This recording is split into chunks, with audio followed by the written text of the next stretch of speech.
Hi guys, welcome to next India. आज है 6 सितंबर 2021। तो 6 सितंबर 2021 से करंट अफेयर्स के जितने भी इंपॉर्टेंट क्वेश्चन बन सकते हैं सारे के सारे आज हम इस वीडियो में डिस्कस करेंगे तथा प्रत्येक क्वेश्चन से रिलेटेड इंपॉर्टेंट फैक्ट भी मैं इस वीडियो में आपको बताऊंगा। तो आप वीडियो को अंत तक ध्यान से देखिए। अंत में मैं आपसे एक क्वेश्चन भी पूछूंगा जिसका जवाब आपको कॉमेंट बॉक्स में देना है। यदि आप इस वीडियो का पीडीएफ फाइल पाना चाहते हैं तो आप हमारे टेलीग्राम चैनल को जरूर ज्वाइन कर लें। टेलीग्राम चैनल पर आपको सभी दिन के करंट अफेयर्स का पीडीएफ फाइल आपको बिल्कुल फ्री में अवेलेबल हो जाएंगे। टेलीग्राम चैनल का लिंक हमारे इस वीडियो के डिस्क्रिप्शन बॉक्स में दिया हुआ है तथा अन्य सोशल मीडिया का लिंक भी हमारे इस वीडियो के डिस्क्रिप्शन बॉक्स में दिया हुआ है। आप वहां पर जाएं तथा चैनल लिंक पर क्लिक करके चैनल को ज्वाइन कर लें।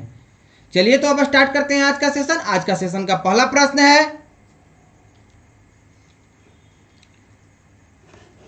जल्द ही किस राज्य सरकार ने डिफेंस एक्सपो 2022 की मेजबानी करने की घोषणा की है? तो यह गुजरात सरकार द्वारा किया गया है। ऑप्शन ए सही जवाब है। अगला डिफेंस एक्सपो 2022 में गुजरात द्वारा आयोजित किया जाएगा। मुख्यमंत्री विजय रूपाणी ने इसकी घोषणा की है। इस संबंध में रक्षा उत्पादन विभाग और गुजरात सरकार के बीच समझौता ज्ञापन पर हस्ताक्षर किए गए हैं और इसे द्विवार्षिक कार्यक्रम में लगभग 100 देशों के भाग लेने की उम्मीद है। अब जान लेते हैं डिफेंस एक्सपो 2022 के बारे में। डिफेंस एक्सपो 2022 अगले साल 10 से 13 मार्च तक गांधीनगर में आयोजित किया जाएगा। डिफेंस एक्सपो 2022 का उद्देश्य मेक इन इंडिया से दुनिया के लिए आगे बढ़ना है। डिफेंस एक्सपो 2022 भारत को डिफेंस मैन्युफैक्चरिंग हब बनाने पर फोकस करेगा। तो दोस्तों अब हम लोग जान लिए इतना बात डिफेंस एक्सपो के बारे में। अब चलते हैं, बात हुई गुजरात के बारे में, तो गुजरात के बारे में जान लेते हैं। यह है भारतीय मैप में गुजरात राज्य। गुजरात की राजधानी गांधीनगर है। यहाँ का गवर्नर है आचार्य देवव्रत। विजय रूपाणी जी यहाँ का मुख्यमंत्री है। 26 लोकसभा सीट है, 11 राज्यसभा सीट है तथा यहाँ पर कुल 182 विधानसभा सीट है। यहाँ का मुख्य नेशनल पार्क है गिर national park, Vanshada national park, Bhavnagar national park, blackbuck national park, Marin national park. यह सभी के सभी गुजरात राज्य के प्रमुख नेशनल पार्क हैं। तो अब चलते हैं आज के अगले प्रश्न की ओर। आज का अगला प्रश्न है, हाल ही में केंद्र सरकार ने RINL का CMD किसे नियुक्त किया है? तो इस प्रश्न का सही जवाब ऑप्शन ए है, यानी अतुल भट्ट को। हाल ही में अतुल भट्ट को विनिवेश के स्वामित्व वाली राष्ट्रीय कंपनी यानी कि RINL राष्ट्रीय इस्पात निगम लिमिटेड के अध्यक्ष और प्रबंध निदेशक यानी CMD के रूप में अतुल भट्ट को नियुक्त किया है। वह राज्य के स्वामित्व वाले कंसल्टेंसी फर्म में कौन के CMD थे, जो टर्नकी निष्पादन सहित अवधारणा से लेकर कमीशनिंग तक एक परियोजना स्थापित करने के लिए आवश्यक सेवा की एक पूरी श्रृंखला प्रदान करता है। पीके रथ 38 साल तक कंपनी की सेवा करने के बाद 21 मई को RINL यानी कि राष्ट्रीय इस्पात निगम लिमिटेड के CMD के रूप में सेवानिवृत्त हुए थे। अब जान लेते हैं RINL के बारे में।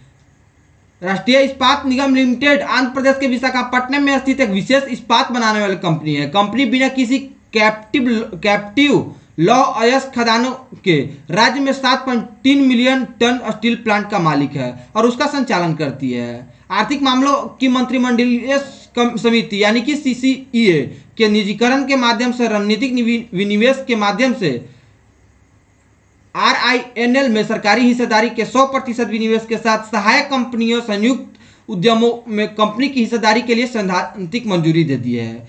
अब जान लेते हैं इस कंपनी यानी जो स्टील कंपनी है राष्ट्रीय इस्पात निगम लिमिटेड, इसकी स्थापना कब हुई थी? तो इसकी स्थापना 18 फरवरी 1982 को हुई थी। इसका हेडक्वार्टर वर्तमान में आंध्र प्रदेश के विशाखापट्टनम में है। इसका रेवेन्यू अभी 2021 के अनुसार 2021 के अनुसार 18,000 करोड़ रुपए है। इसका कई सब्सिडरी है जैसे RINMOIL तथा ईस्टर्न इन्वेस्टमेंट लिमिटेड और अन्य कई इसके सब्सिडरीज है। अब चलते हैं आज के अगले प्रश्न की ओर। आज का अगला प्रश्न है, हाल ही में IMF ने भारत को विशेष आहरण अधिकार के रूप में कितना बिलियन का आवंटन किया है?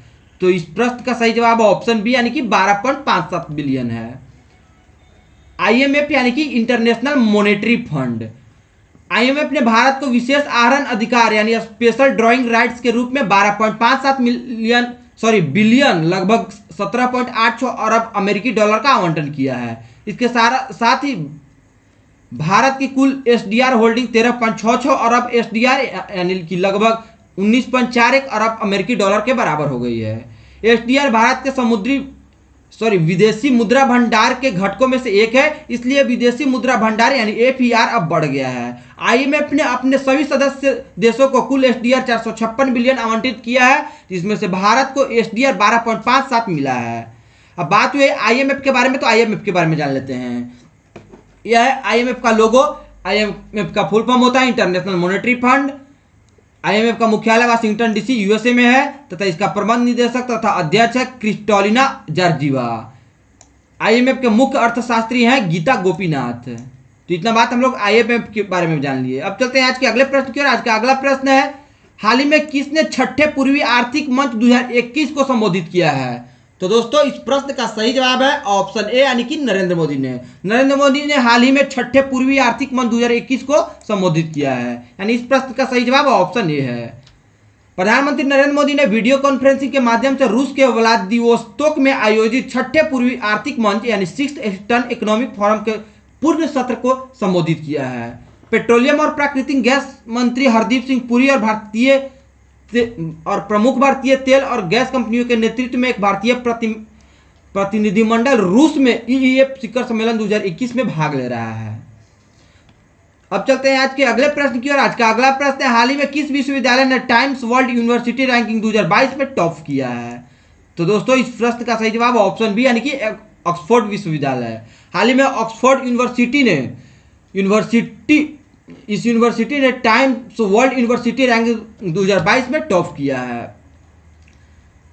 Times Higher Education World University ranking 2022 जारी कर दी गई है। इस सूची में ऑक्सफोर्ड विश्वविद्यालय सबसे उच्च स्तर पर है यानी टॉप पर है। इसके बाद कैलिफोर्निया इंस्टीट्यूट ऑफ टेक्नोलॉजी और हार्वर्ड यूनिवर्सिटी क्रमशः दूसरे तथा तीसरे स्थान पर है। सूची में भारतीय विज्ञान संस्थान बेंगलुरु यानी कि आईआईएससी बेंगलुरु को 301 से 350 के रैंकिंग के बीच में रखा गया है, जो शीर्ष 350 रैंकिंग में शामिल एकमात्र भारतीय विश्वविद्यालय भी है, यानी कि इसके अलावा अन्य कोई भारतीय शामिल भी नहीं है। 350 रैंकिंग के अंदर मात्र यही एक है जो भारतीय विज्ञान संस्थान आईआईएससी बेंगलुरु 301 से 350 के बीच में इस रैंक किया गया है।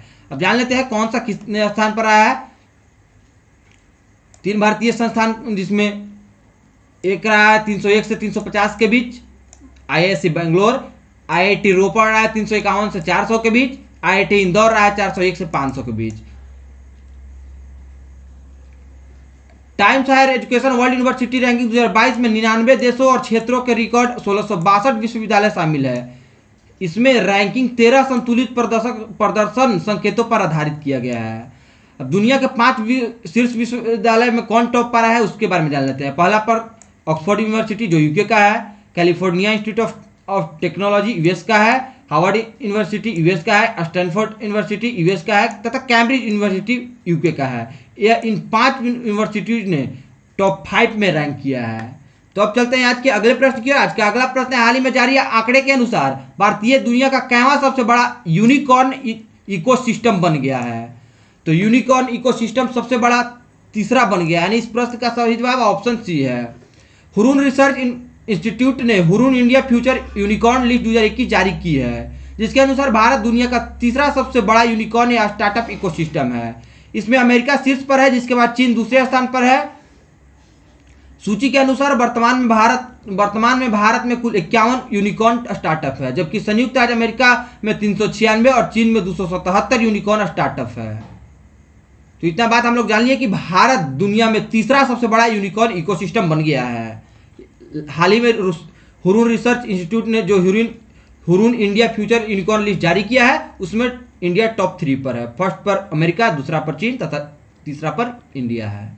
अब चलते हैं आज के अगले प्रश्न की ओर। आज का अगला प्रश्न है, हाल ही में टोक्यो पैरालंपिक्स में मनीष नरवाल ने 50 मीटर मिक्स्ड पिस्टल में कौन सा पदक जीता है? तो दोस्तों इस प्रश्न का सही जवाब ऑप्शन सी यानी कि स्वर्ण पदक जीता है। भारतीय निशानेबाज मशीन नरवाल और सिराज अधाना ने तो पहले ही गोल्ड मेडल जीत लिया है, लेकिन मनीष नरवाल ने ओसाका शूटिंग रेंज में P4 mixed 50 metre pistol SH1 final में क्रमशः स्वर्ण और रजत पदक अपने नाम किया। सिराज अधाना ने तो रजत पदक जीता है, लेकिन मनीष नरवाल ने गोल्ड मेडल जीत लिया, जबकि सिराज ने 216.7 अंकों के साथ टोक्यो पैरालंपिक्स का अपना दूसरा पदक हासिल किया है। रूसी पैरालंपिक समिति RPC के सर्गेई मालसीव ने कांस्य पदक जीता है इस टूर्नामेंट में। अब बात हुई है मनीष नरवाल के बारे में, तो देखिए यह है इमेज में मनीष नरवाल, आप इन्हें ध्यान से देख लीजिएगा। यह है इमेज में मनीष नरवाल जी, इन्होंने गोल्ड मेडल हाल ही में जीत लिया टोक्यो पैरालंपिक्स 2020 में। अब चलते हैं आज के अगले प्रश्न की ओर। आज का अगला प्रश्न है, हाल ही में भारत के स्टार तीरंदाज हरविंदर सिंह ने टोक्यो पैरालंपिक्स में पुरुषों के व्यक्तित्व रिकर्व ओपन में कौन सा पदक जीता है? तो दोस्तों इन्होंने कांस्य पदक जीता है, यानी इस प्रश्न का सही जवाब ऑप्शन है ब्रॉन्ज मेडल। पैरालंपिक्स 2020 में भारत के स्टार तीरंदाज हरविंदर सिंह ने पुरुषों के व्यक्तित्व रिकर्व ओपन में कांस्य पदक जीता है। 31 वर्षीय पैरालंपिक में पदक जीतने वाले भारत के पहले तीरंदाज बन गए हैं। इस जीत के साथ टोक्यो में चल रहे पैरालंपिक में भारत का पदक 13, 2 गोल्ड, 6 सिल्वर, 5 ब्रॉन्ज तक पहुंच गया। ये जब जीते थे उस समय का, लेकिन वर्तमान में अभी अपडेट के अनुसार टोटल 9, जिसमें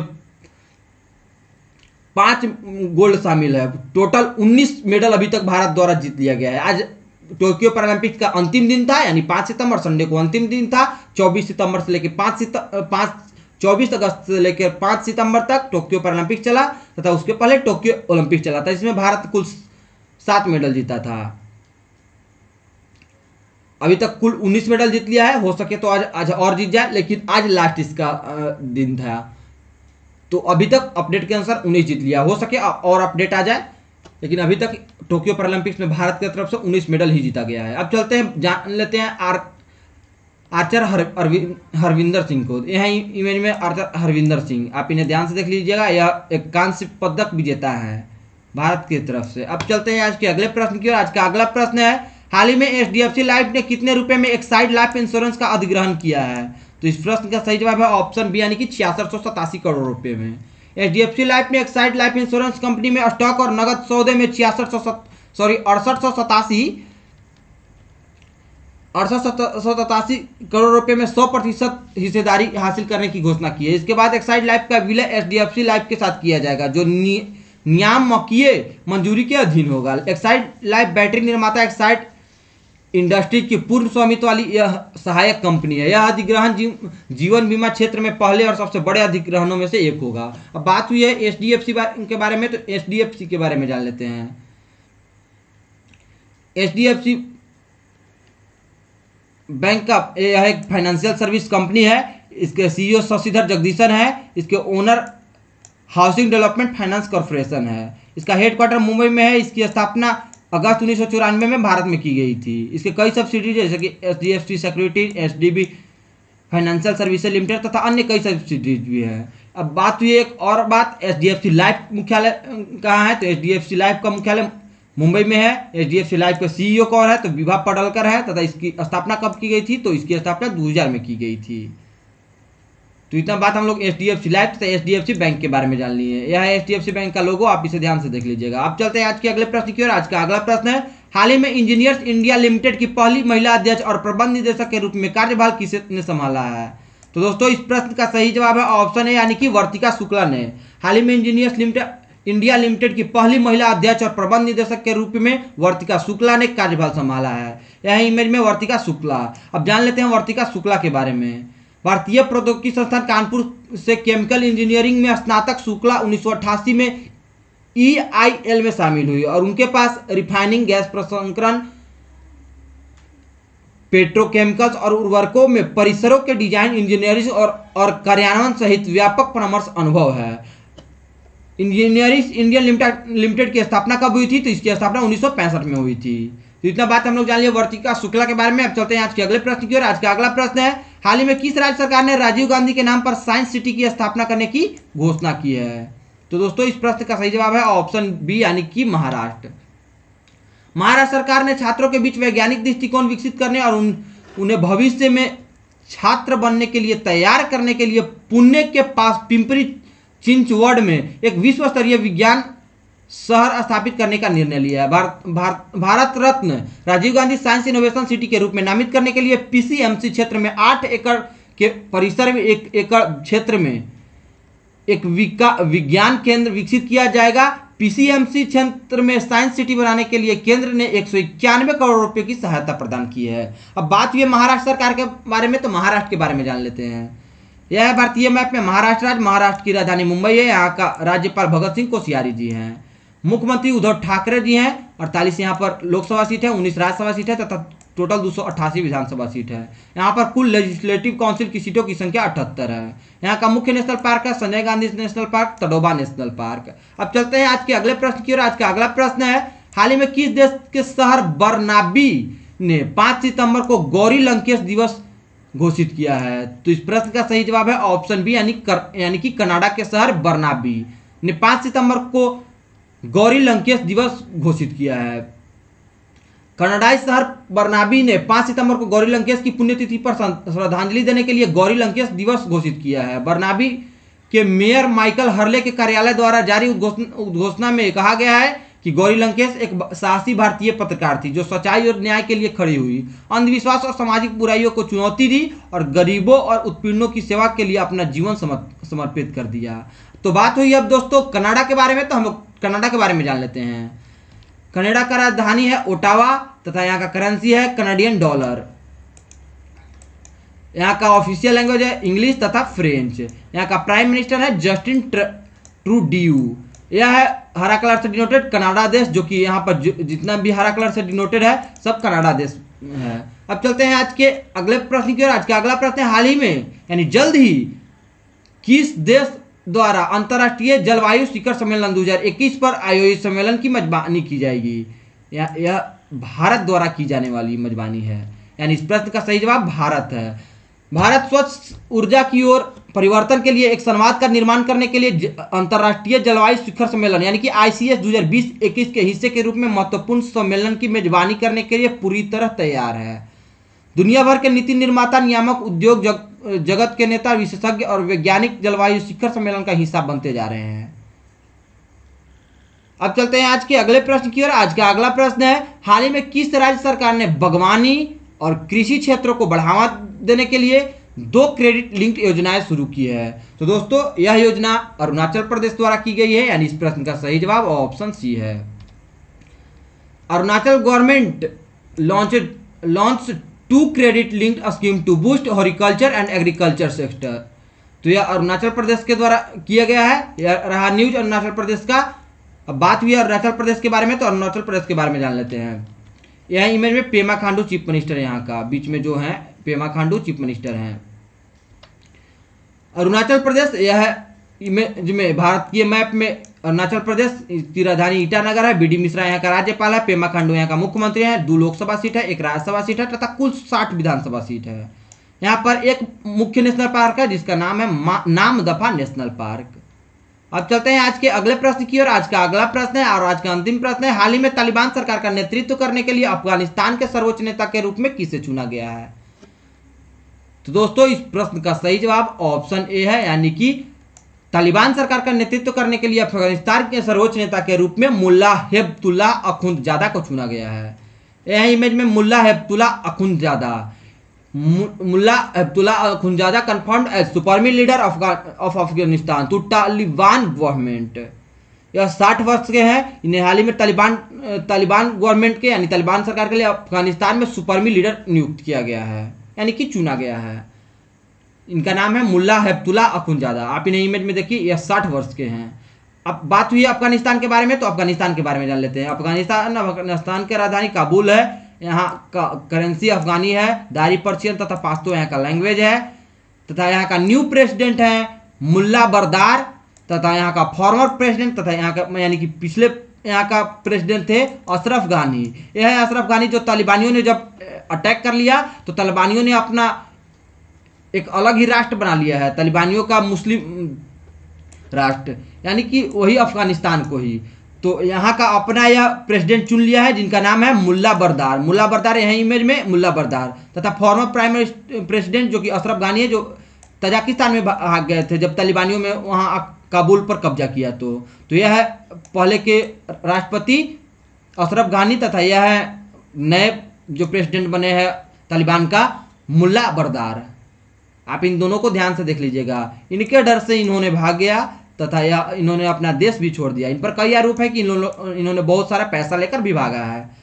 अब चलते हैं कल के वीडियो के अंतिम प्रश्न की ओर। कल के वीडियो का अंतिम प्रश्न है, कौन सा राज्य लोगों को मुफ्त पानी देने वाला देश का पहला राज्य बन गया है? यानी कि which state has become the first one in the country to give free water to people. जो कि सप्लाई वाटर देने वाला पहला राज्य बन गया है। तो दोस्तों, गोवा राज्य लोगों को मुफ्त पानी देने वाला, वो भी सप्लाई वाटर का पानी देने वाला देश का पहला राज्य बन गया है। यानी इस प्रश्न का सही जवाब ऑप्शन डी है, गोवा राज्य। अब आपके लिए आज का प्रश्न है, हाल ही में 5 सितंबर को यानी कल के दिन कैवा शिक्षक दिवस मनाया गया है। तो शिक्षक दिवस कब से मनाया जा रहा है भारत में, तथा कैवा शिक्षक दिवस इस वर्ष कल के दिन मनाया गया है? आप इसका जवाब कमेंट बॉक्स में जरूर दें। आशा करता हूं आप कल के प्रश्न का जवाब कमेंट बॉक्स में जरूर दिए होंगे, तथा प्रत्येक दिन से बनने वाले डेट को आप कमेंट बॉक्स में सीरियल वाइज से लिखा कीजिए, ताकि आपको लिखने से आदत बने और डेट ध्यान में रहने लगे। चलिए तो दोस्तों, आप हमें फेसबुक, इंस्टाग्राम, टेलीग्राम, ट्विटर सभी को फॉलो कर सकते हैं। टेलीग्राम चैनल को जरूर ज्वाइन कर ले, ताकि आपको पीडीएफ पाने में बिल्कुल आसानी हो और बिल्कुल फ्री में पीडीएफ फाइल मिल जा सके। यदि वीडियो अच्छा लगे तभी हमारे चैनल को शेयर तथा सब्सक्राइब करें। चलिए तो दोस्तों, वीडियो को अंत तक देखने के लिए आप सभी को बहुत बहुत धन्यवाद। मिलते हैं अब अगले वीडियो में, तब तक आप पढ़ते रहें, मुस्कुराते रहें, बड़ों का सम्मान करें, छोटों को प्यार दें, अपना व्यक्तित्व इस प्रकार से विकसित करें ताकि लोग, खास करके महिलाएं, आपके साथ सुरक्षित महसूस करें। धन्यवाद।